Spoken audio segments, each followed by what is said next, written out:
capítulo 9 de Isaías, versos 6 e 7.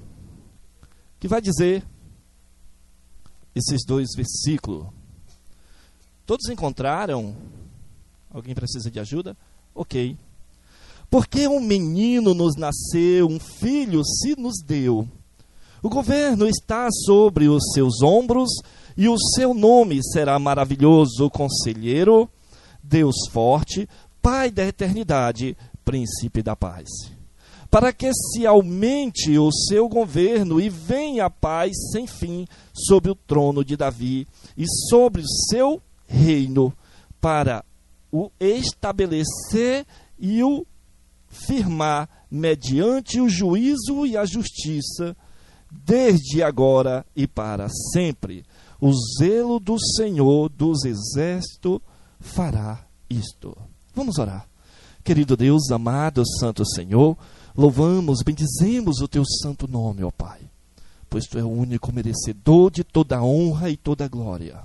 Louvamos, Senhor meu Deus, pelo teu Filho amado, ao qual tu enviaste, Senhor meu Deus, para nos resgatar, para que através dele, Pai, voltássemos a ter paz contigo, para que através dele, Senhor meu Deus, não fôssemos condenados como muitos serão. Senhor meu Deus, nos ajuda, Pai, na mensagem aqui hoje pregada. Ajuda-me, Pai, a levar este ensino ao teu povo, Senhor meu Deus. Ajuda os meus irmãos, Pai, os nossos amigos, que esta palavra seja conduzido pelo teu Santo Espírito ao ouvido e o coração de cada um, Senhor. Pai, é no nome santo de Jesus Cristo que te pedimos tudo isso. Amém, Senhor. Ok, meus irmãos, esta mensagem tem como tema o verdadeiro Natal. Vamos entender um pouco sobre Natal. Natal se refere ao nascimento ou local onde uma pessoa nasceu. Por exemplo, a expressão cidade natal indica a cidade onde um determinado indivíduo nasceu. A palavra Natal significa nascimento. O Natal é uma data comemorativa que simboliza o nascimento de Jesus Cristo. Esta celebração acontece há mais de 1.600 anos, no dia 25 de dezembro. Não irei entrar no detalhe do porquê essa data, do porquê comemora-se, o mundo comemora o aniversário de Jesus. Nós comemoramos o nascimento de Jesus, a vinda de Jesus a nós para nos resgatar. Esta mensagem traz um primeiro ponto, que é o verdadeiro Natal, nos leva a uma perfeita adoração. Nos nossos dias é muito comum as pessoas não entender qual o real sentido do Natal. O Natal significa nascimento, significa que alguém nasceu e esse alguém é nosso Salvador Jesus Cristo. Com isso, agora vem nossos deveres de sermos adoradores. Voltando um pouquinho, meus queridos, como eu já falei, nós não comemoramos o aniversário de Jesus Cristo. Nós não fazemos aqueles ritos comuns de um aniversário. Até porque o próprio Senhor Jesus não nasceu nesta data. Mas, como a Bíblia também não diz exatamente o dia em que o Senhor Jesus nasceu, nós comemoramos, nós festejamos a sua vinda a esta terra para nos resgatar. Para que, a partir da sua vinda a essa terra, do seu sacrifício, nós voltássemos a ter paz com Deus. Todos os seres humanos estavam separados de Deus. Todos se fizeram pecadores e destituídos estão da glória de Deus. Como diz Romanos 3, 23, vai dizer que todos pecaram e destituídos estão da glória de Deus, né? Mas a gente vai, a partir daí a gente vai lá, continua em Romanos agora, 6:23, vai dizer que o salário do pecado é a morte. Todos pecaram, merecem a morte. Mas o dom gratuito de Deus é a vida eterna em Cristo Jesus, nosso Senhor. Voltamos a ter paz com Deus através de Cristo. Se assim não fora, se Cristo não tivesse vindo, 100% da humanidade estava condenado ao inferno. Só existe este meio, este caminho de ir para o céu, de voltar a ter acesso a Deus. O homem se tornou nulo, mas a partir de Cristo Jesus, voltamos a ter paz com Deus. Meus queridos, como eu vinha falando sobre o significado do Natal, comecei o texto aqui de Isaías. Isaías viveu em torno de 700 a 650 anos antes de Cristo. Isaías veio e profetizou, anunciou ao povo, falou ao povo exatamente sobre a vinda de Jesus. Quando nós chegamos aqui em Mateus 21, e tendo nascido Jesus em Belém de Judeia, no tempo do rei Herodes, eis que uns magos vieram do Oriente a Jerusalém, dizendo: onde está aquele que é nascido rei dos judeus? Porque vimos a sua estrela no Oriente e viemos a adorá-lo. Nós, povo de Deus, agora que saímos da condenação eterna, nós que saímos da dívida que tínhamos com Deus, porque Cristo pagou por nós, como que nós não nos tornaríamos adoradores desse Senhor? Como que nós não amaríamos esse Deus ao ponto de adorá-lo unicamente, de nos devotar a Ele em submissão? Nos é mostrado que aqueles homens, reis magos, quando souberam do nascimento de Jesus, logo vieram à procura dele para adorá-lo. Esses homens entendiam o verdadeiro sentido do Natal, ou do nascimento, pois quando viram a sua estrela, largaram tudo e foram em busca de encontrar o menino para que pudessem adorá-lo. As grandes dificuldades que existem hoje é adorar. O homem foi criado na sua essência para ser um adorador. Vamos imaginar que se nós fôssemos um computador, nós viríamos com um dispositivo que seria uma necessidade de adorar. Todos têm a necessidade de adorar.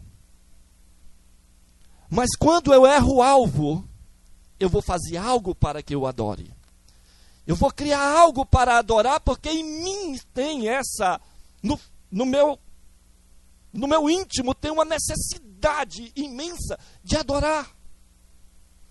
Por isso que nós falamos, anunciamos esse Deus, esse Senhor e Salvador, o único Deus que é verdadeiro, para que as pessoas não errem o caminho e adorem o único que é merecedor de ser adorado, o nosso Senhor e Salvador, Jesus Cristo.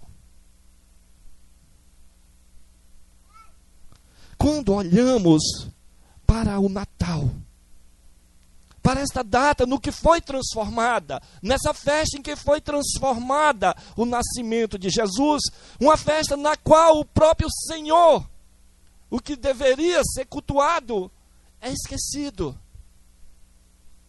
Essa festa na qual as pessoas festejam, o próprio Senhor não cabe lá. O Senhor da festa não pode entrar nessa festa, que é feita hoje, como é feita hoje. Se ele chegasse, não caberia a ele na festa, da forma em que hoje festejam o nascimento de Jesus. Você já imaginou fazer uma festa, vamos dizer, de aniversário para você, mas que quando você chegasse, você não poderia entrar na festa? Os princípios, as bases, os ritos, hoje feito, não tem como o Senhor estar naquele evento. Porque as pessoas buscaram, perderam o alvo, saíram do foco, buscam algo diferente, ou desejam saciar as suas necessidades íntimas e esquecem de quem é, ou a quem deveriam estar cultuando nesse dia, quem deveriam estar exaltando. Eu vou dizer pelo menos nesse dia, né? O dever é todos os dias. Não vimos nesses textos nenhuma corrida a lojas para comprar roupas novas, sapatos, itens para presentear alguém. Mas estamos vendo pessoas que, quando souberam do nascimento de Jesus, se alegraram muito, pois entendiam que o seu Salvador tinha nascido. Continuando ainda em Mateus 2,11. E entrando na casa, acharam o menino com Maria, sua mãe, e, prostrando-se, o adoraram. E abrindo os seus tesouros, ofertaram-lhe dádivas, ouro, incenso, mirra. Isso era as principais coisas de valores daquela época. Se alguém queria dar algo muito precioso a alguém, seria esses 3 itens aqui. Esses homens levaram para oferecer a Deus. Não estou aqui defendendo que você tem que pegar tudo que você tem e trazer para um templo para oferecer, dizendo que está oferecendo a Deus. Não, não é isso. Eu estou querendo dizer que aqueles homens adoraram de um ponto que eles entendiam que o mais precioso que um homem daquela cultura, daquela região, poderia levar em forma de reconhecimento da grandeza daquele, seria esses 3 itens. Vamos imaginar na nossa época o que seria algo tão precioso para nós. Ouro? Não. Dinheiro? Não. Mas a minha dedicação e amor a alguém é algo mais precioso que você pode dar. Um marido para com a sua esposa, o mais precioso que você pode dar a ela é seu tempo, seu amor, sua dedicação. Isso é algo muito precioso, muito mais do que bens. Aqueles homens entendiam, naquela cultura, aquilo era considerado precioso, e eles levaram para adorar. Aquilo simbolizava uma adoração profunda para com o Senhor Jesus Cristo. Vimos a intensa alegria daqueles homens ao encontrar o recém-nascido Jesus, o Cristo de Deus.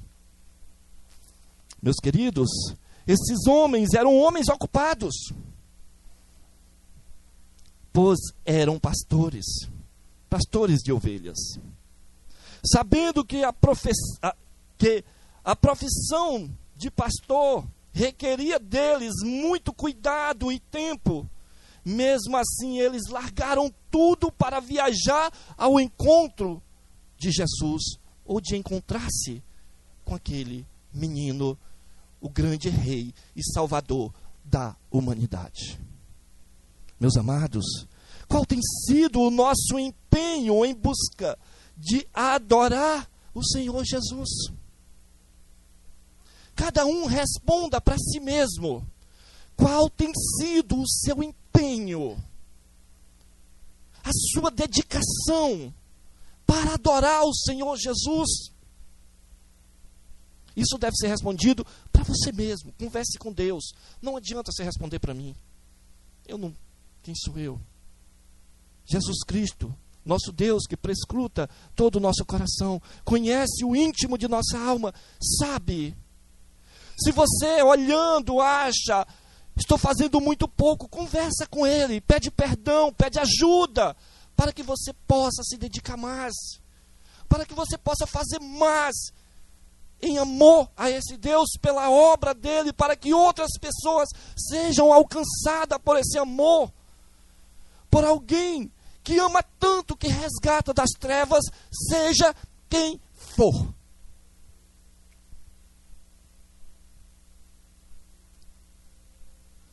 Temos colocado as nossas ocupações de lado e buscado dar prioridades a Deus. Quero aqui, não estou dizendo que você deve largar tudo, abandonar seu emprego, abandonar seus deveres familiares para o serviço do Senhor. Não estou dizendo isso. Até porque, se você pede a Deus um emprego, e Ele te dá um emprego que necessita, que em alguns dias você esteja trabalhando nesses horários de culto, amém. Você não pediu a Deus, Ele não lhe deu. Faça e lá seja a luz onde você estiver. Glorifique este Senhor dos Senhores, este Rei que nasceu lá onde você estiver. Seja igreja onde você estiver.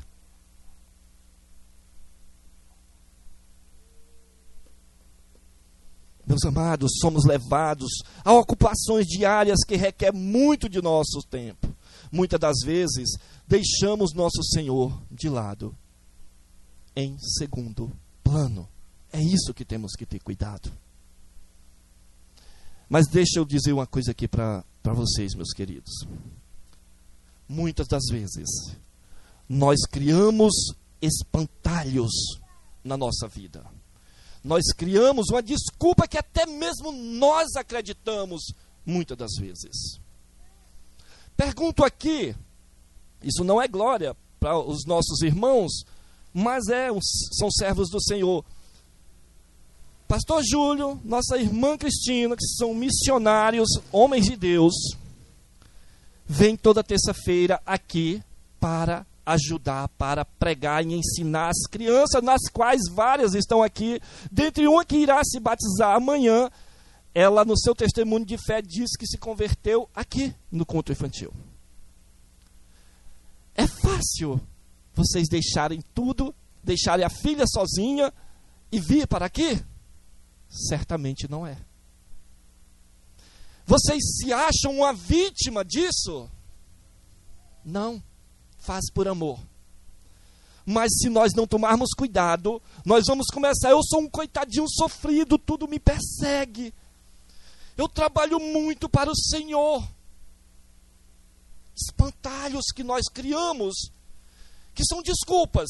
Mas se nesses horários nós disséssemos: olha, tem um jantar pago para ti num restaurante tal, na hora daria um jeito, e ia com todo vigor, com toda a dedicação. O Manu, que gosta de racha, iria normalmente com muita alegria para um racha. Mas muitas das vezes, meus irmãos, nós vamos para o culto, para adorar o Senhor, cabisbaixo, com a sensação de obrigação, e quando sai, com a sensação de dever cumprido.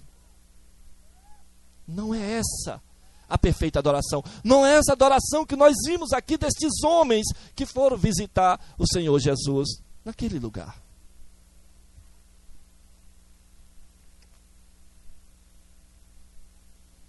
Meus queridos, dando continuidade, nosso segundo ponto: o verdadeiro Natal nos mostra nosso governador. O governo está sobre os seus ombros. Vimos que naquela noite nasceu o nosso governador, o que governa eternamente. Olha, hoje mesmo eu estava falando sobre isso, sobre um irmão nosso, colegas nossos, amigo, pastor, e ele é doutor, né, o pastor Roque, né? E eu acho interessante, ele não se apresenta como Dr. Roque, ele se apresenta como Pastor Roque. Não é glória para ele novamente. Mas hoje eu estava pensando sobre isso e lembrei disso agora. Tem pessoas que quando conseguem ascender, né, o doutorado, ele começa a achar que é uma função mais nobre do que o pastoreio, do que ser um ministro do reino de Deus. Não estou dizendo que está errado ser doutor, não, de jeito nenhum. Esmere-se, estude, capacite-se. Faça o melhor, dê o melhor. Ganhe mais. Não tem problema nisso. E glorifique mais a Deus ainda com o que você tem. Sem problema nenhum. Mas o que eu acho interessante, o que eu estou querendo dizer, que muitas das vezes, meus queridos, as pessoas hoje acham que serem um ministro de Deus, alguém que representa o reino de Deus, que é todos aqui, é um cargo menor do que ser um doutor dessa terrinha aqui, ou nesse paizinho aqui, corrupto. Muita gente acha, meus queridos, que ser alguém de posses, alguém com renome neste lugar, é mais importante do que ser um humilde servo do Senhor dos Senhores, Rei dos Reis, do reino eterno. Esses homens entendiam isso. Em correspondência aos seus nomes e o caráter de sua pessoa expressa nele, apresenta-se o seu governo. Duração daquele governo não haverá fim. De forma que um dia ele encherá toda a terra. Isso é o que nos alegra.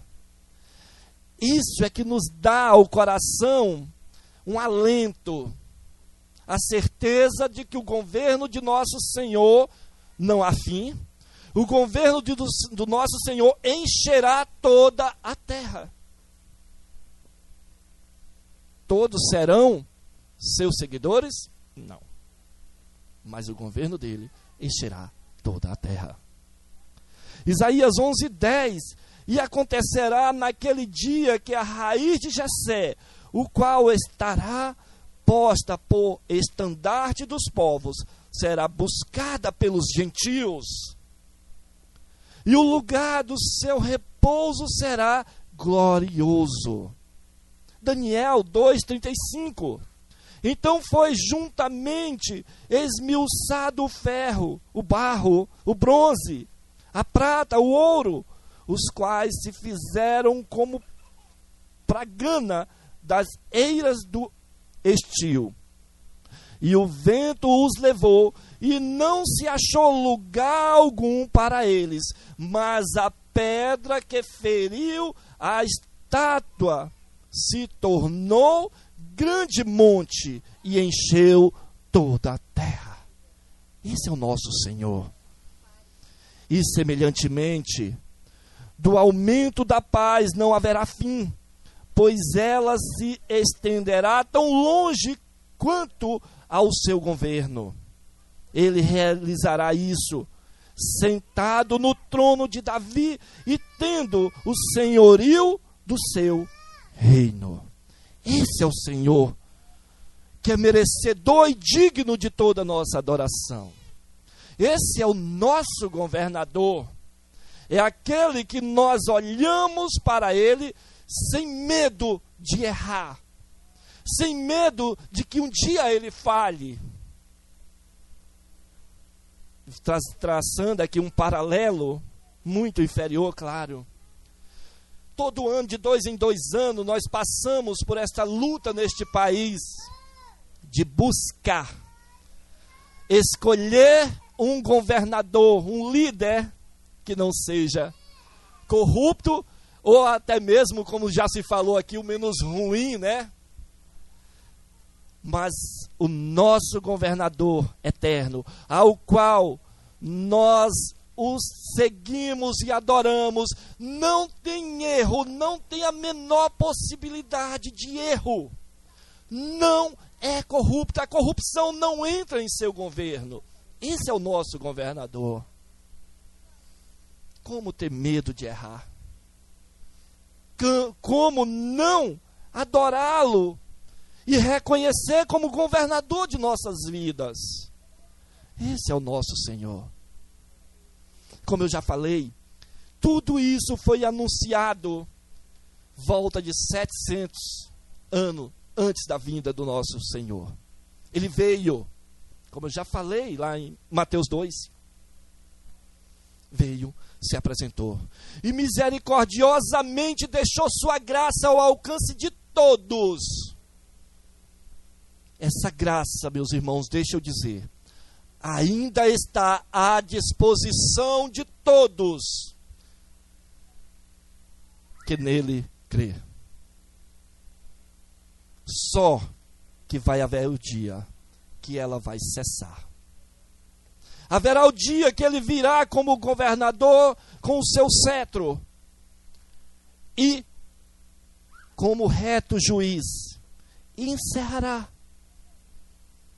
O nosso governador é tão perfeito que deixou para nós a oportunidade de nos render a Ele, adorá-lo, servi-lo, reconhecê-lo como Deus e único Salvador. Esse é o nosso Senhor, Jesus Cristo. O verdadeiro Natal nos apresenta um Senhor que não é aquele velhinho vestido de vermelho, mas sim um Senhor soberano que nos governa eternamente. Como antitipo de Davi e como o seu descendente herdeiro, esse prometido reinará sobre o povo de Deus para todo o sempre. 2 Samuel 7,16. Porém, a tua casa e o teu reino serão firmados para sempre diante de ti. O teu trono será firme para sempre. Quando reconhecemos nosso governador, somos obedientes ao seu chamado. Assim como foi o profeta Isaías. Deus fala e em seguida chama Isaías ao ministério. É importante observar que o profeta não foi escolhido por acaso. Isaías era um homem que adorava a Deus e reconhecia o seu governo, mesmo em época de crise. Preocupava-se com o seu povo e estava disposto a ouvir o que Deus tinha a dizer. Logo, quando Deus o chamou, Isaías se dispôs prontamente e disse: eis-me aqui, envia-me a mim. Esse é alguém que reconheceu o seu governante, o seu governador, o seu líder, o seu Senhor. Essa deve ser a resposta de cada um de nós aqui. Eis-me aqui, Senhor, envia-me a mim. Usa-me, Pai, para o agrado da tua vontade. Usa-me, Pai, na tua obra, Senhor. Não deixa que eu seja alguém sem utilidade na tua obra, Senhor. Faz de mim, Senhor, um instrumento em tuas mãos, no teu serviço, na tua obra, Senhor. Isso é alguém que reconhece o seu governador. Isso é alguém que reconhece a grandeza desse Senhor no qual estamos falando. Esse que nasceu de uma virgem.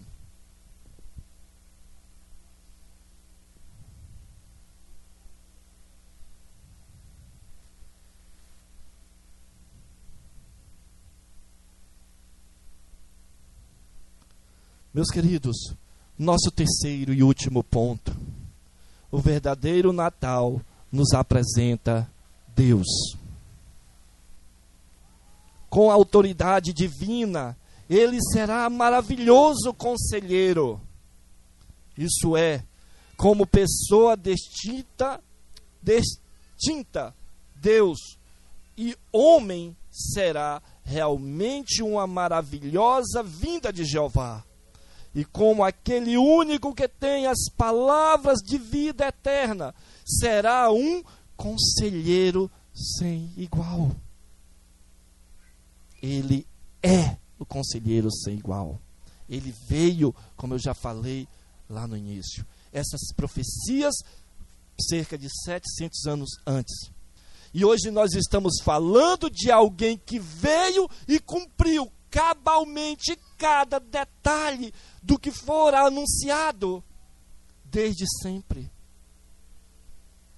Esse é o nosso Senhor que nos apresenta Deus. Como Deus forte, é um termo explicitamente aplicado a Jeová. Em Deuteronômio 10, 17, pois o Senhor vosso Deus é o Deus dos deuses, e o Senhor dos senhores, o Deus grande, poderoso e temível, que não faz acepção de pessoas, nem aceita recompensas, em outras palavras, suborno. Esse é o nosso Deus. Muitas das vezes, meus queridos, nós criamos em nossa mente um Deus, aquele velhinho de barba branca, sentado, quase que um pedinte, pelo nosso amor, pela a nossa dedicação. Não, meus queridos, vocês viram vários atributos aqui desse Deus. Nós estamos vendo aqui muitos detalhes que apresenta esse Senhor dos senhores, esse Deus forte, esse príncipe da paz, esse conselheiro sem igual. Isaías 10, 21, os restantes os restantes se converterão ao Deus forte, sim, os restantes de Jacó. Jeremias 32, 18, tu que usas de benignidade com milhares e retribuis a maldade dos pais ao seio dos filhos depois deles. O grande e poderoso Deus, cujo nome é Senhor dos exércitos. Esse é o nosso Deus.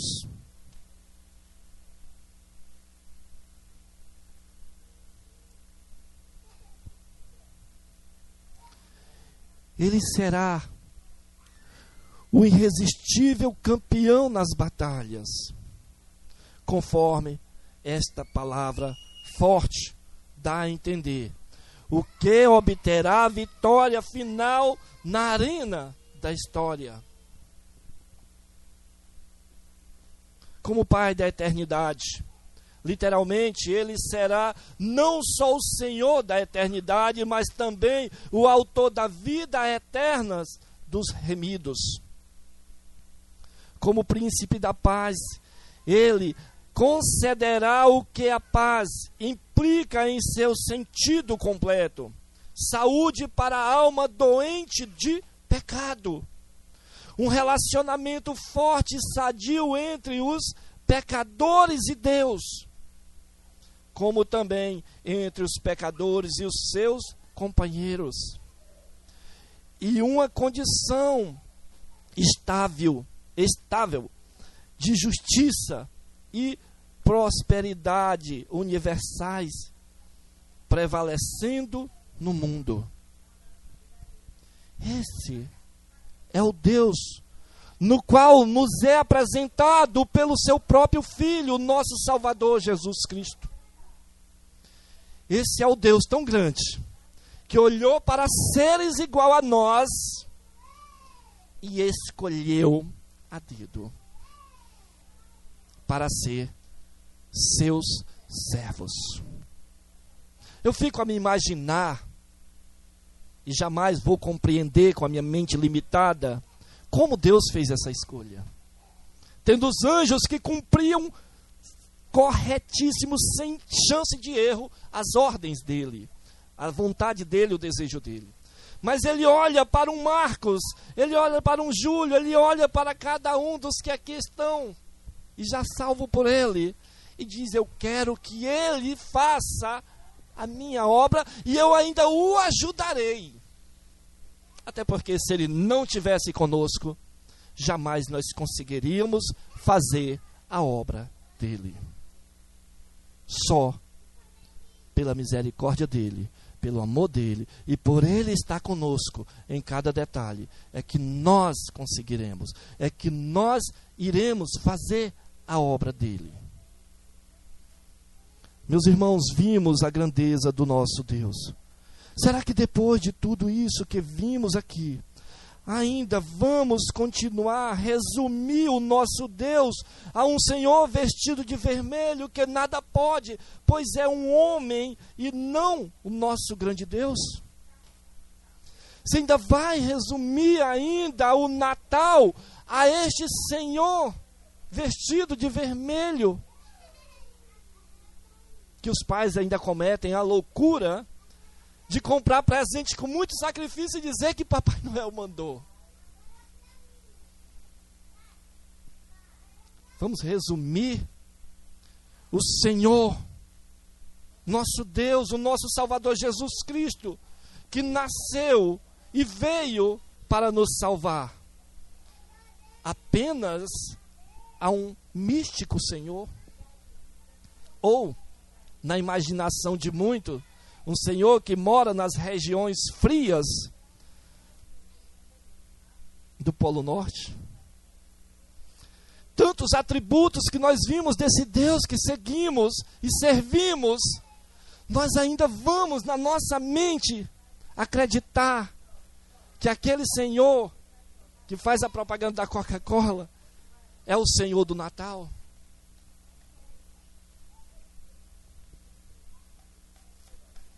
Vamos continuar enganando nossos filhos com isso? Não tenho nada contra o festejo de Natal, as luzes, eu acho bonito. Eu acho interessante, é uma data alegre. Nem prego contra isso. Não. Até porque onde você vê as luzinhas, você vai lembrar que ali tem uma família cristã. Então eu não tenho problema nenhum com isso. Agora eu só quero, meus queridos, principalmente nós, seguidores de Jesus, que possamos entender e ensinar nossos filhos que nós comemoramos a vinda de um Senhor e Salvador, o Senhor dos Senhores, Jesus Cristo. E que possamos ensinar além dos nossos filhos a outras pessoas.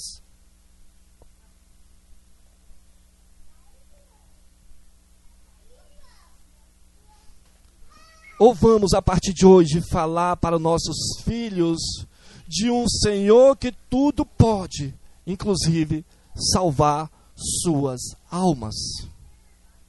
Esse é o nosso objetivo.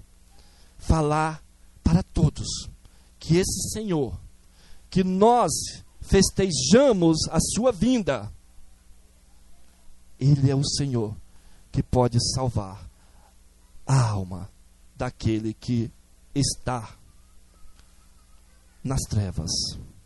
Ele é o Senhor que pode resgatar a pessoa, seja quem for, da mais profunda lama e abismo que esteja.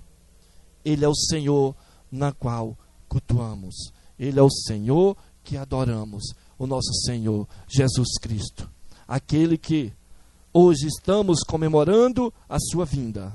Hoje festejamos a vinda de nosso Salvador, o nosso Senhor, Salvador, o Messias, o Cristo de Deus. Vamos orar.